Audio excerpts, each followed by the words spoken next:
تاریخ گواہ ہے کہ آدم علیہ السلام سے لے کر آج تک فتح انہی قوتوں کو ہوئی جو ایمان والے تھے، اور جن لوگوں نے ایمان والوں کی مخالفت کی، ان کو تکلیفیں دیں، ایذائیں پہنچائیں، وہ ذلیل اور خوار ہوئے۔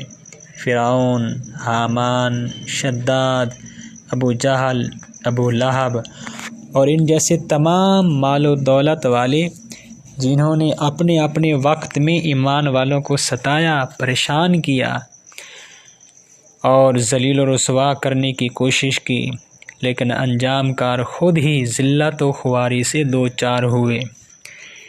اس لیے اگر کامیابی حاصل کرنا ہے تو ایمان والا بننا پڑے گا۔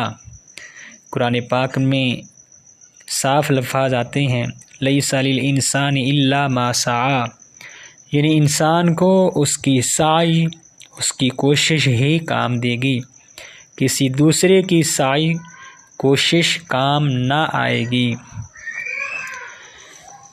تو اس لیے ہمیں کوشش کرنی چاہیے، اعمال صالحہ کرنے چاہیے۔ یہ جو میں نے آپ کے سامنے آیات کریمہ پڑھی ہے، لیس للانسان الا ما سعی، یہ حدیث کے بظاہر حدیث کے خلاف ہیں۔ حدیث شریف میں آتا ہے کہ اگر دوسروں کو ثواب پہنچایا جائے تو ثواب دوسروں کو پہنچ جاتا ہے۔ تو اس کا مطلب یہ ہوا کہ ایک کی کوشش، ایک کی سعی دوسرے کے کام آتی ہے۔ لیکن حدیث قرآن مجید کی آیت میں یہ ہے کہ لیس للانسان الا ما سعی، کہ کسی انسان کے لیے نہیں ہے مگر ما سعی، جو اس نے کوشش کی، یعنی انسان کو اس کی سعی، اس کی کوشش ہی کام دے گی، کسی دوسرے کی سعی، کسی دوسرے آدمی کی کوشش اس کے کام نہ آئے گی۔ تو اس طرح حدیث اور قرآن میں تعارض ہو گیا۔ مفتی عزیز الرحمن صاحب جو ایک خدا ترس عالم تھے، انہوں نے ایک مرتبہ بیان فرمایا کہ میں نے جلالین میں قرآن کی یہ آیت پڑھی اور حدیث کی ایک کتاب میں ایصال ثواب کی یہ حدیث دیکھی، دونوں میں تعارض نظر آیا۔ بہت سوچا، کتابیں دیکھیں، لیکن کسی طرح اس کا حل سمجھ نہ آ سکا۔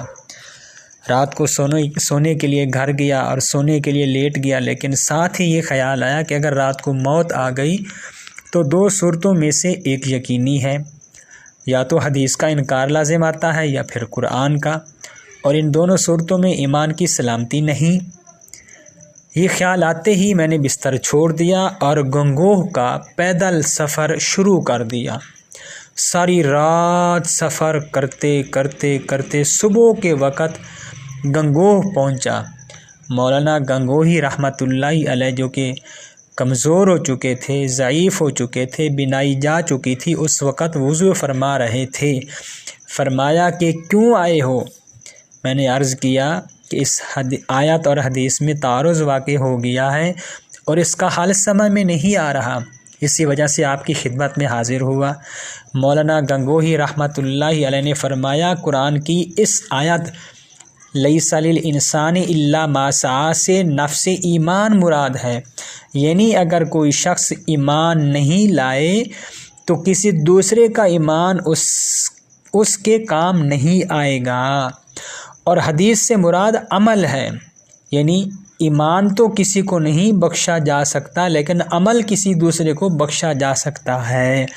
تو اس طرح قرآن مجید کی آیت پر بھی عمل ہو گیا، وہ بھی اپنی جگہ درست ہے کہ ایمان، کسی ایک کا ایمان دوسرے کے کام نہیں آئے گا، اور حدیث پر بھی عمل ہو گیا، حدیث بھی اپنی جگہ درست ہے، صحیح ہے کہ اس سے مراد عمل ہے، حدیث سے مراد عمل ہے کہ عمل تو دوسروں کو بخشا جا سکتا ہے لیکن ایمان کسی اور کو نہیں بخشا جا سکتا۔ اللہ تعالی ہمیں سمجھنے کی توفیق عطا فرمائے۔